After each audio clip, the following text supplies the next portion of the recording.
Tausende Schüler in Rheinland-Pfalz sind zurzeit in Corona-Ferien. Das gilt auch für meinen Gast heute, Robert Paul Eitelberg. Hallo und herzlich willkommen zu einem neuen Video von mir. Vielleicht seht ihr es schon, ich bin im Studio von der Landesschau Rheinland-Pfalz und sitze hier neben seinem Moderator. Und ich würde jetzt mal ein paar Fragen gerne stellen. Gerne. Wie ist es denn so als Moderator? Für mich ist es echt mein Traumjob. Ich bin ein Mensch, der gerne was Neues lernt, der gerne spannende Menschen kennenlernt, wie dich heute zum Beispiel. Und dann den Menschen etwas mitteilen zu können, das finde ich eine ganz tolle Geschichte. Wir arbeiten im Team mit ganz vielen Menschen. Und wenn du dann auch noch jeden Tag selber was Neues lernen kannst, für mich geht es nicht besser. Und wie sind Sie denn zu diesem Job gekommen, jetzt speziell auch zur Landesschau?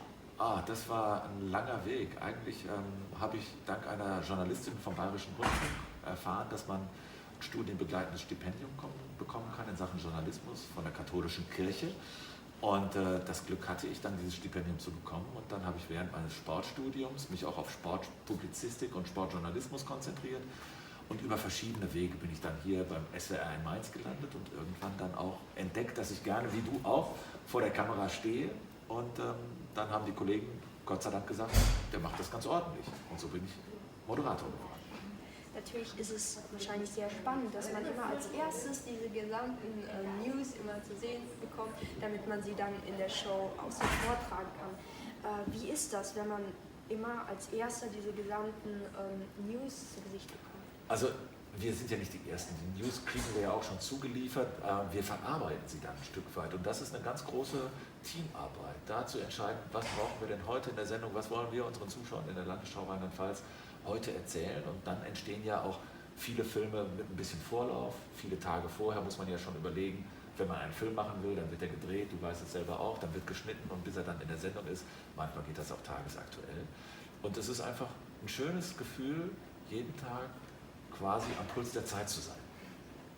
Ja, dann bedanke ich mich für das Gespräch, auch von der Teamarbeit, von der Sie eben gesprochen haben. Also ich sehe, hier sind ganz viele tolle Leute. Es hat mir auch bei meinem Interview sehr viel Spaß gemacht. Und, ja. Beim nächsten Mal sagst aber du zu mir. Okay. Ich bin der Martin. Ganz kurz,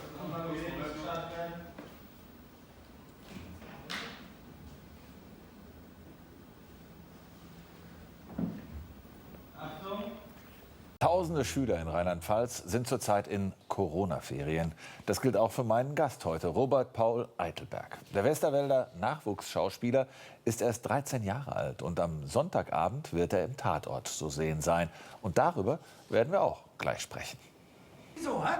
Wieso Es geht um Kinder, die zwischen die Fronten der Eltern geraten. Kannst du mir das erklären? Kannst du mal bitte nicht so schreien? Ich glaube, wir dürfen nicht. Nee, Katja. Du warst hier gerade sowas. Ein Drama, das im Tatort tödlich endet. Mein Kollege Ballauf. Viel lustiger waren die Dreharbeiten für Robert und seine Filmschwester Mia. Sogar ein Backstage-Video haben sie produziert und die Regisseurin interviewt. Was war dann das Schönste beim Dreh? Ihr. Mit euch war es schon ziemlich schön. An meiner Rolle mag ich, dass ich Polizist sein darf, dass ich für Recht und Ordnung sorge, dass ich coole Autos fahren darf, eine Waffe umhabe und mich so ein bisschen manchmal wie ein Cowboy fühlen darf. Auf seinem YouTube-Kanal lässt der junge Schauspieler aus dem Westerwald seine Fans hinter die Kulissen von Drehs schauen und nimmt sie mit auf den roten Teppich. Im Kinofilm Mein Lotta-Leben spielte Robert die Rolle von Rocker Maurice. Und bei der Premiere gab er seine ersten Autogramme. Sieht so aus, als wollten Sie gerade die Kinder abholen, sehe ich das richtig? Am Sonntag im Tatort. Nachwuchstalent Robert Paul Eitelberg. Ja, und jetzt mein Gast. Herzlich willkommen, Robert Paul Eitelberg. Mit dem nötigen Sicherheitsabstand, auch deswegen, um unnötige Kontakte zu vermeiden, mit einem kein Ansteckmikro, sondern ein Standmikrofon.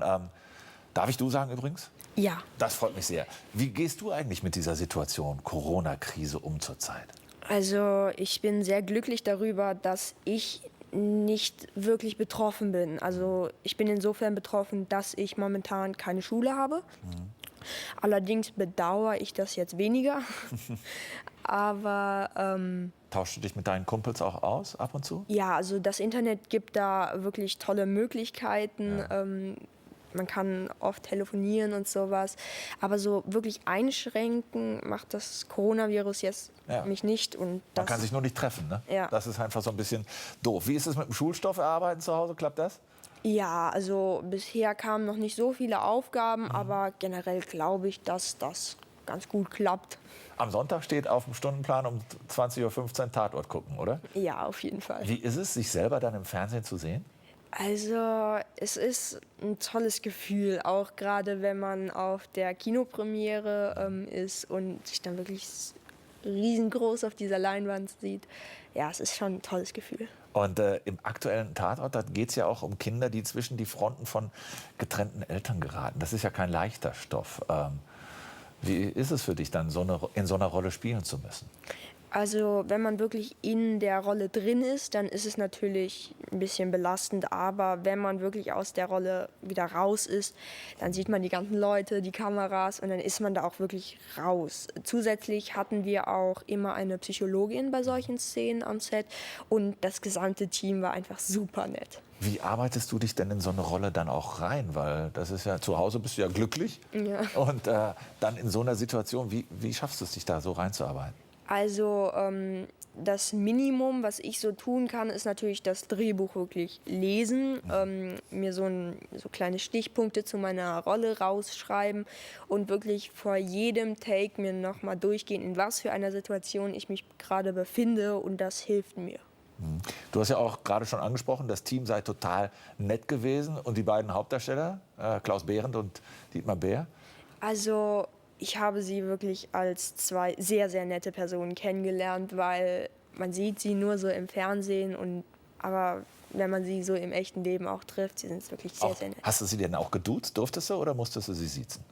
Ich weiß es gerade gar nicht mehr, aber ich glaube, ich sieze ältere Leute generell lieber. Wie hast du es denn gemerkt überhaupt, dass du gerne schauspielerst?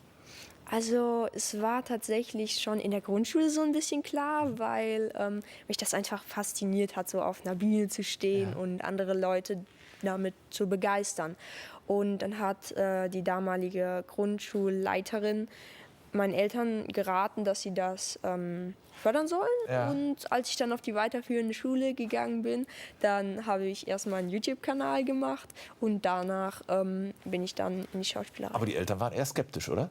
Ja, tatsächlich, weil auch keiner aus meiner Familie wirklich irgendwas mit Schauspielerei zu tun hat. Also ich hatte da keine Connections oder sowas und ja. Was liebst du so am Schauspielern? Irgendwie gibt mir das Schauspielen und das vor einer Kamera zu spielen irgendwie so einen kleinen Adrenalinkick. Ich meine, andere, keine Ahnung, springen aus Flugzeugen oder von Brücken und ich schauspielere halt und ich sehe das als vernünftiger an. Was sagen deine Klassenkameraden dazu? Also natürlich ist, wenn ich mal weg bin für ein paar Tage, ist da ein Interesse da, aber so wirklich generell ist das normal. Also ich bin immer noch ein ganz normaler Mitschüler für sie. Und, ja. Kannst du dir vorstellen, irgendwann mal Berufsschauspieler zu sein?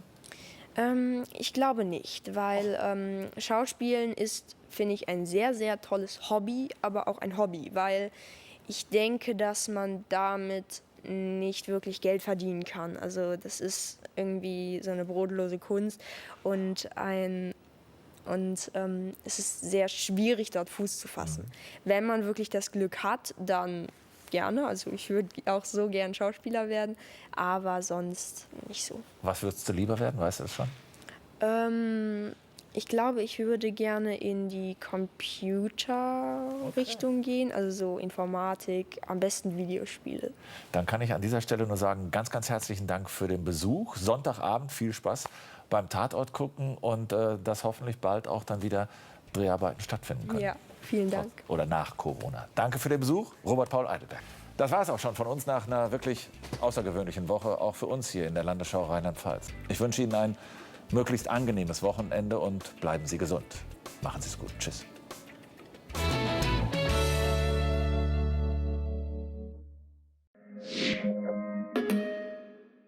Danke fürs Zusehen. Das war's auch schon wieder mit dem Video. Ich hoffe, ihr schaltet auch beim nächsten Mal wieder ein. Und ja, tschüss und...